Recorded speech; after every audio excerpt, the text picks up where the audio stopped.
situation. But it's a tall order because you're fighting against a lot of people's favorite, Xiaohai himself, who's also playing Billy now. That's right, qualifying via Evo Japan, qualifying via CEO.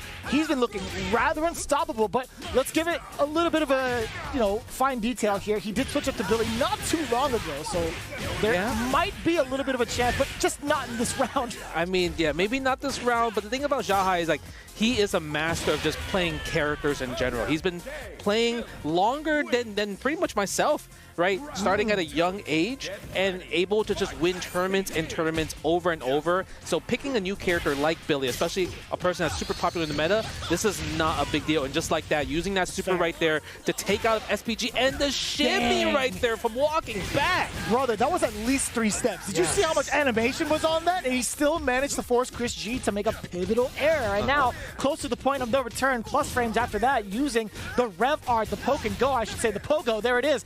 Yet again, Chris G still finding the discipline to not press buttons in a bad situation up until that point. The walk back eventually getting checked by one of the longer reaching crouching normals in the game. Yeah, I mean, a lot of people are mentioning that crouching B goes so far, and every time that whole last just 15 seconds was just pressure, plus frames, plus frames, plus frames. But anytime you get hit by the pogo into the pull-in, especially if it's the regular version, it is only +1.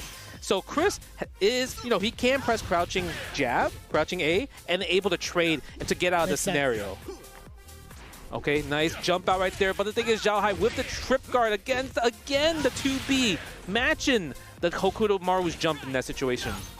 And it's just relentless pressure, right? We had already kind of set up the story as to what Hope Tomorrow needs to do on offense, but on defense, it is almost a lost cause majority of the time if he doesn't have that meter, but that 2C is going to be everything for Chris G. A little bit of a head tilt coming in from the player cam. He had messed up just a little bit on the rest of that combo extension. I wonder what it was. Yeah, drops the combo, but gets the target combo this time around. Nice chase down, using the standing A in that situation. Doesn't fall for it.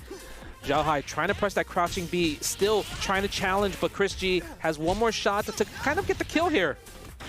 Okay. And for a sliver, a single light normal will do it. The Shuriken just right underneath. Xiaohai was dedicated to dashing forward. This could be the rest of it. It will be the rest of it.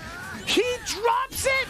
No way that Chris G survived with that much life left on the block. Wow. See, I feel like in that situation, a lot of things happened. One, Chris was a little bit thirsty, and that's why he got hit by that wild punish there.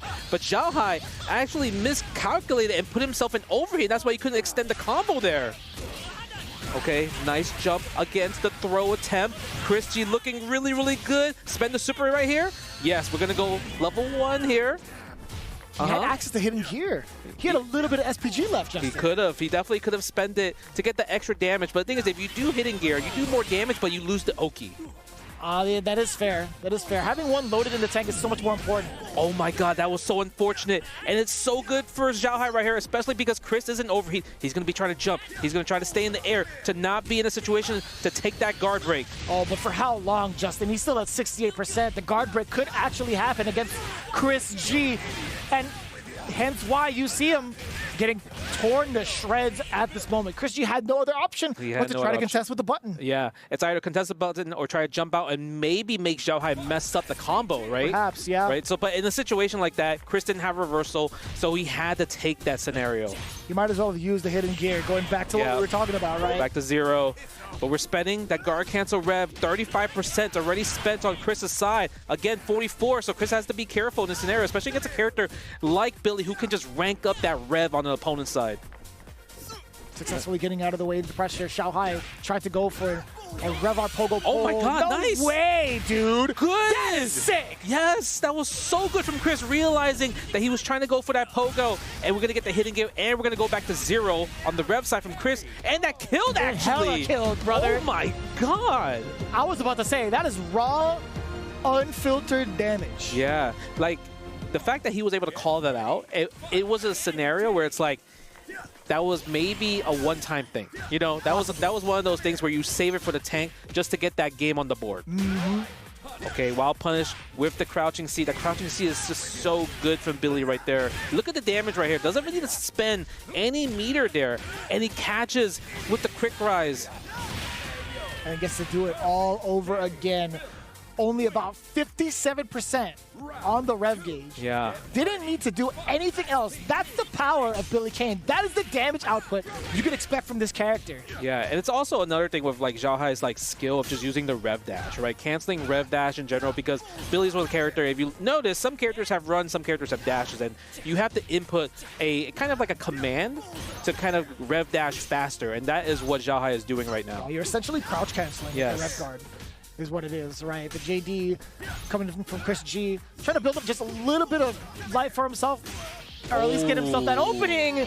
That 2C is everything. We're getting the Tatsu Super. Yeah, that was really good, because usually most people would spend the other Ignition Super, right? It does less damage compared to that version, so that was really good from Chris G to point that out, to take Xiaohai out of the SPG right here. And we're going to spend another Super to tie it out, the round, one round apiece. And this is such an important game. Like, going up 2-1 in this set is so important for both of them.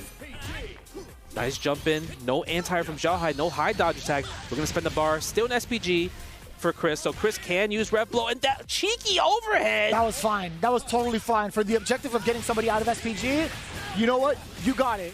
He might be dead, actually. Yeah, if you spend the Ignition for the punch version, that baby, oh, it's close. Don't do overhead again. Oh, we called it. Good call, but good block from Chris, but no matter what, he wasn't going to survive the barrage of chip damage there, right? Even if you held the Rev Guard, like, Rev Guard, yes, it nullifies the block damage and everything, but it increases the Rev Guard damage by so much. So it's so hard, especially with a character with Billy just multi-hitting specials, right?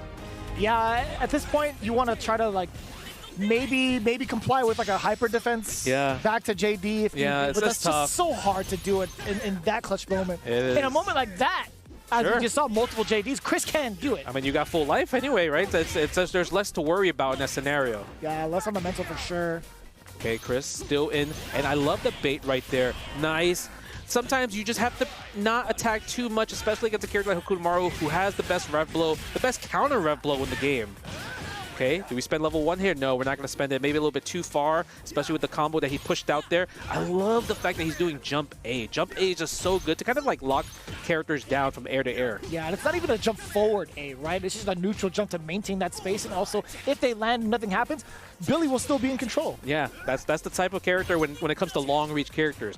Long reach characters gets these advantages, but the thing is, Billy is a close range monsters as we've been seeing this whole tournament in day one. He's like deceptively claiming himself as like a mid to long range character right out the gate, but then next thing you know, wait, look at his rev excels. Yes. Look at his whole routing.